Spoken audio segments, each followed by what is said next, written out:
fantastic. Welcome to the podcast, Tony. Thank you very much, Jacob. That's very kind of you to invite me along.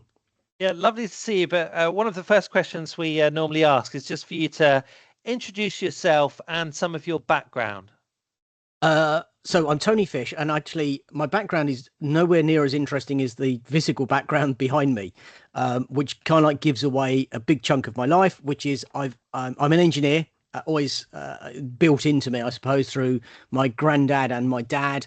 And I'm effectively a maker by core, but had a portfolio career through finance and investing, and built up and sold a number of enterprises as well. But all of them have been technology based, and I now have my own shed or my own barn where I can make virtually one of anything. So that's the joy of it.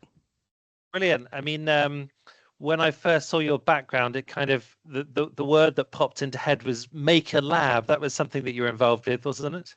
That was the Fab Lab in London. But even in here, I've got over here my CNC machine, and actually just there is my steam train. Wow. At the back there, I've got a CNC laser and mill machine, my 3D printers here, and then the rest of it's just tools galore. And through the piece in there, I've actually got a woodworking shop as well. So I've got the messy stuff on that side. Brilliant. Well, with such a kind of a diverse background, and obviously you're a polymath, a builder, a maker, a thought leader. So in this series, we'll be talking with a number of different people about what their thoughts are about the future of the built environment and smart cities. So is that a topic that you're particularly passionate about? Yeah. So through Fab Lab, we got involved in the Smart Cities project through our smart Fab Cities, desperately interested in how to collect data around cities, and having collected the data, what the earth you do with it. So I have this sort of juxtaposition. One is I can make the sensors. Secondly, I can then do something with the data. And then thirdly, which is, I suppose, most of my world, which is how do you help boards make better decisions with the data that comes through? And how do you ask questions of the data that you've got, which you didn't know you had to ask? And big fundamental issue is most people assume they know what data is. And because they assume that, we end up with all sorts of bad decisions based on data. So I'm interested in the totality. How do we get the data? What do we do with the data? And how do we make decisions with it? That's fantastic. And that gels really nicely with Percept Vision AI, because what Percept Vision does, for those that don't know, is we can take any existing CCTV camera setup, and we can add a layer of intelligence, an AI dashboard, which will provide real-time alerts based on a number of different factors: overcrowding, people counting, smoke and fire detection, loitering, violence, all sorts of different things that the AI can pick up and alert the security guard to. But the founder, Dr. Robert Yang, he is a doctor of computer vision, and he is really focused on getting the absolute business results to the client. So I think that some competitors, they sell cameras, but they don't really care about what you're going to use the cameras for, and it's absolutely flipped. So as you said, the data and the business need is absolutely forefront. One of the other questions I'd like to pose to you, Tony, is a favorite project, like a project that you're particularly proud of. I'd prefer to share one that I'm working on at the moment, and Sure. it links to what you're doing and why I think people would be interested in it. So one of the things I'm working on at the moment is called housing as a subscription. And there's two ways that most people have of getting a house or a home. The first one is the classic mortgage. You borrow, and that depends on social economic status, you being able to have deposits and being able to borrow and pass loads of tests. And if you can't do that, you end up renting. And the rental market, as we know, is very expensive, and you never treat it as your own home. So we've created a proposition which is called housing as a subscription. What it tries to do is sit between the mortgage and the rental market. Proposition's really simple for the user. Basically, they have total security, unlike in rental, of the house. it's non-indexed in terms of subscription, and they can do whatever they like to the house, basically, as long as they don't wreck it. But then they have to look after it, so they have to learn how to look after it. Now, why is it interesting for you guys? And the same sort of premise, which is what we're doing is we've put loads of smart sensors in the home. So if there's a gas leak, we know immediately before they do, because we can pick up that there's a gas leak. We know if there's a water drip because we're monitoring water. We know if the electrics are being used in an ineffective way for the way they're living. And we provide that not to ourselves, but to an app on the people's phones, which allows them to start to understand how to use their heating system better, how to open windows, close windows, prevent mold, look at humidity, when to turn things on, when to turn things off, but then a whole practical set of guides. How do you bleed radiators? How do you do this? How do you do that? To allow people to feel more that they're not a renter and they don't have a landlord who they turn to, but actually they do it themselves, which is much more akin to the proposition of the mortgage. The big difference of the housing subscription model is when you leave the subscription home, we give you all your money back. So basically, you kind of get to look after the home for free. And as long as you do that really well, you get all your money back. So it almost is like a savings account. But it's all about collecting data. But it's more than collecting data, which goes back to some of the pieces, which is how do we create societies which are actually better? So one of the social issues that comes with renting is that we create these cities full of rental people, but actually none of them care. And how do we and we know if the people have mortgages, they tend to care more. So how do we create? So I'm interested in housing as a subscription as a way of looking at society and say, how do we get people to care more for their built environment, how to care more for their smart city? So they do want to recycle. They do want to actually separate their waste. They do want to reduce the water. They do, because they have a degree of ownership in what they're doing. And just getting more data and smarter data is part of the process, but actually incentivizing them to be more responsible, I think, is also part of it. And we've got to do these at scale if we're actually going to create better smart cities. I think creating smart cities is interesting, but creating better smart cities is actually where we need to be. That's fascinating. So the only bit of that I don't really get is you giving them their money back, because I get the idea that everything's subscription these days, right?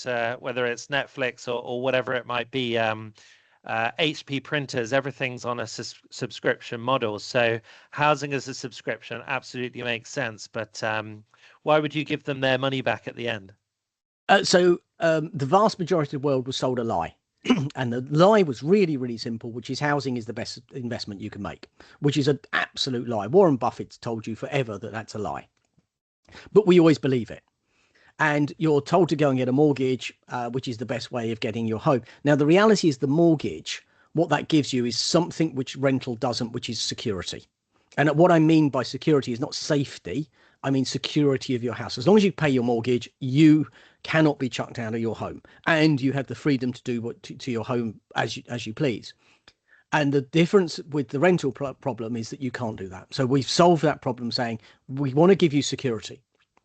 Now, the reason we say that the mortgage is a lie, that over a 20-year period, you'll make 3 to 5 times your money on a house, assuming that we repeat what's happened since 1940 on roughly every 15 to 25-year period, give or take a bit. The endowment mortgages that people had were a really great idea, apart from it had a terminal date. If it actually had a 3-year terminal date, as opposed to an absolute terminal date, they would have all made money. But when you had to bail out on a particular day, if the market was negative, you were completely pantsed, which is what happened to a lot of people. But it was a investment-based philosophy. So we've done exactly the same. We've used the same capital debt structures behind it, but we buy the houses outright. We then don't have to service the debt because it's a bullion interest rate. Then what we've done is said, okay, we've now got a subscription money. What the hell do we do with the subscription money? Because we don't need to service the debt. Because we've got no debt interest, we can then basically invest. So we take the money, we put it, even if you followed a straight S&P 500 tracker and dumped the money in and said, we're going to leave it there for 15 years. Okay, because the idea of this is we're after long-term people who are in long-term rental, not short-term. That, you know, it doesn't work on a 1 and 3 year basis, but it does as soon as you're past 5 years. So we've then got basically an investment return. So over again, the same period of, you know, 15 to 25 years, houses make 3 to 5 times. Investment philosophies have made anywhere between 13 and 17 times. Now, Jacob, you are ex-Deutsche. You remember that there's a straightforward arbitrage between 3 and 5 times and 13 and 17 times. What the hell do you do? We've got that arbitrage. Therefore, we're literally borrowing money off you to invest for us to make 17 times, whereas you would have made 3 times. Yeah. So I might as well just give you your money back. Now, great benefit for me is the incentive is you're going to really look after that home. Yeah. Because I've got first calls. If you wreck the home, I've got first calls on your money.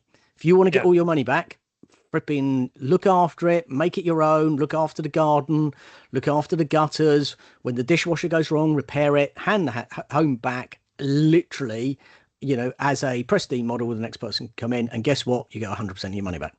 Isn't that beautiful little model? It's basically straightforward finance. Yeah. And obviously, then for the individual that's had this nice home and been given all these tips about how to maintain a home, it's almost like training wheels, isn't it? So then at the end of the period, whatever that period is, I mean, you said you wanted long term, I guess, just to lock in the best people, but they could then, I guess, buy a home with the money that they've sort of saved with you.